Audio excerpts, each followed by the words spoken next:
they're under the gun from the international capital markets, and as a member of the Eurozone, they necessarily are going to be looking to other members of the Eurozone to help them figure out a path forward. Germany is going to be a key leader in that process, and the politics of it are tough. You recall how difficult it was for us to make investments in our own auto industry or to make sure that we didn't have a financial meltdown here. Well, imagine if you're having to make those same decisions with 27 other countries with respect to somebody else's economic problems. That gives you some sense of how tough the politics are. But I am confident that Germany's leadership, along with other key actors in Europe, will help us arrive at a path for Greece to return to growth, for this debt to become more manageable. But it's going to require some patience and some time, and we have pledged to cooperate fully in working through these issues, both on a bilateral basis, but also through international financial institutions like the IMF. Ja, wir sind uns in Europa unserer Verantwortung bewusst für die Weltwirtschaft. Mark hat eben dargelegt, wie die Vereinigten Staaten von Amerika alles tun, um Wachstum zu kreieren und die Arbeitslosigkeit zu bekämpfen. Das tun wir in Europa ja ganz genauso. Und wir haben durch die Wirtschaftskrise ja erlebt, in welcher gegenseitigen Abhängigkeit wir stehen. Das heißt, die Stabilität der Eurozone ist ein wichtiger Faktor für die Stabilität der Weltwirtschaft und deshalb ist das eine europäische Verantwortung, die wir auch sehr gemeinsam über den IWF wahrnehmen. Wir haben im Übrigen festgestellt, dass die Stabilität des Euro als Ganzes auch beeinflusst wird, wenn ein Land in Schwierigkeiten ist. Und das ist auch die Grundlage unserer Hilfe. Es gibt ja in den Verträgen, die dem Euro zugrunde liegen, im Grunde ein Bailout-Verbot. Aber wenn der Euro als Ganzes in Gefahr ist, dann ist es ja im deutschen Interesse, im Interesse jedes einzelnen Landes, zu helfen, um selber den eigenen wirtschaftlichen Und da werden wir jetzt natürlich handeln und so handeln, dass aber auch die Nachhaltigkeit gewährleistet ist, wie ich bereits gesagt habe.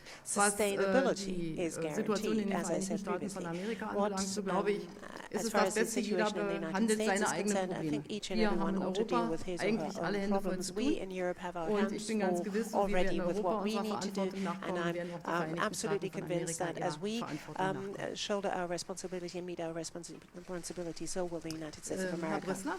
Mr. Brissler?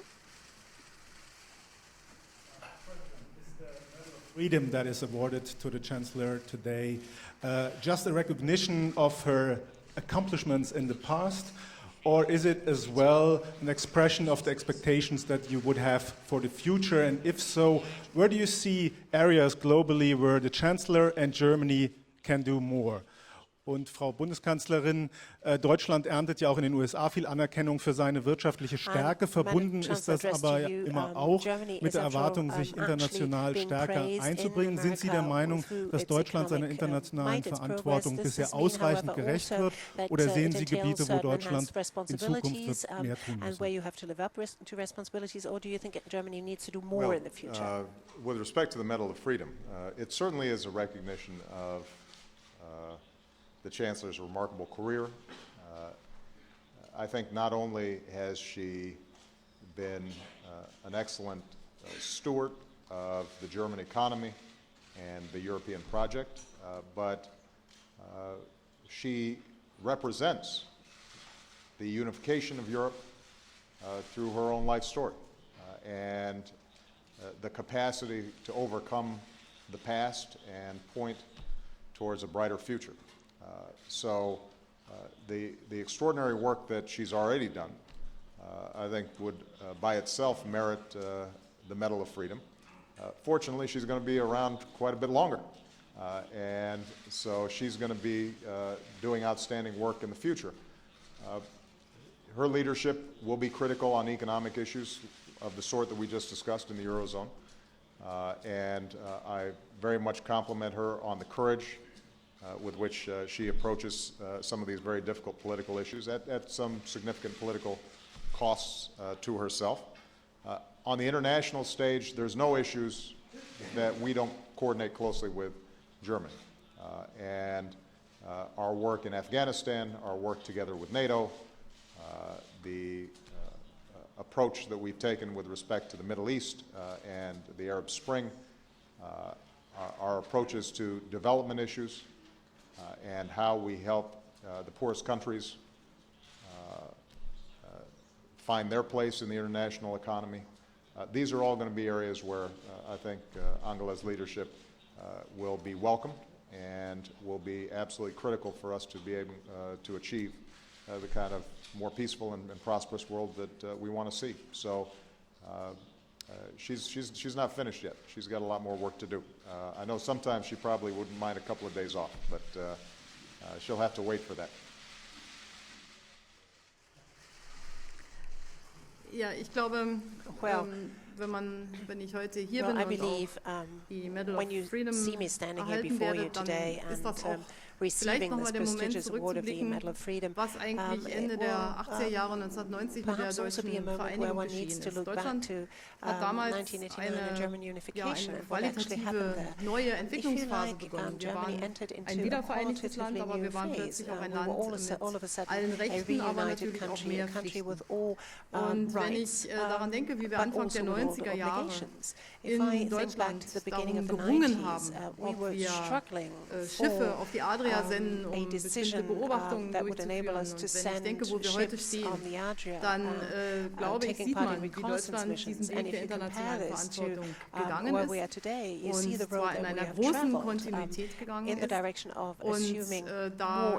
militärisches Engagement dazu, was wir auf dem Balkan zeigen, was wir in Afghanistan zeigen, was wir bei UNIFIL zeigen, bei der Pirateriebekämpfung und an vielen anderen Stellen. Dazu gehört aber auch für uns immer ein Ansatz hinzu, der auch absolut geteilt wird zwischen Marc und mir, dass wir Entwicklung und militärisches Engagement verbinden müssen. Und insofern glaube ich, dass wir unserer internationalen Verantwortung gerecht werden, dass die Welt voller Probleme ist. Das ist so und deshalb kann es auch gar nicht genug Partner geben, die zusammenarbeiten und auch koordiniert zusammenarbeiten und deshalb wird diese Zusammenarbeit auch extrem wichtig sein und ich sage es auch als jemand, der aus Europa kommt. Für uns ist natürlich sind die Veränderungen in Nordafrika Veränderungen in unserer Nachbarschaft. Und wir haben die Wahl. Entweder das gelingt oder wir haben ein unermessliches Flüchtlingsproblem. Und insofern gibt es hier nicht nur, sage ich mal, eine karitative Notwendigkeit zu helfen aus Überzeugung, sondern hier gibt es ein ganz massives eigenes Interesse, auch einen Beitrag dazu zu leisten, dass diese Region auf die Beine kommt.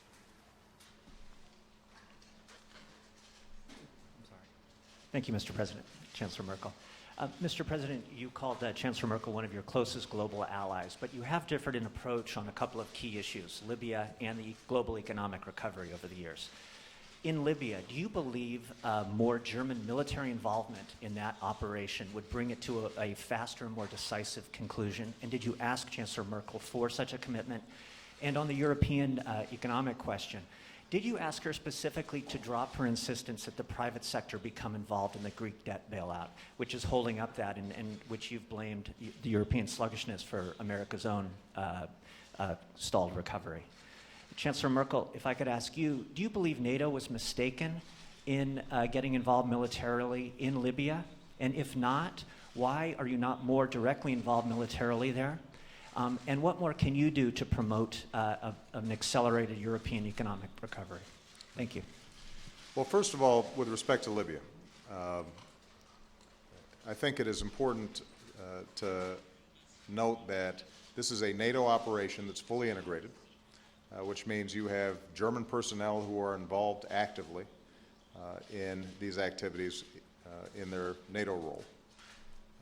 As I indicated before, Germany has stepped up and taken additional responsibilities in Afghanistan that have freed up resources for us to be able to conduct our operations in Libya. Chancellor Merkel and I share the belief that Gaddafi needs to step down for the sake of his own people.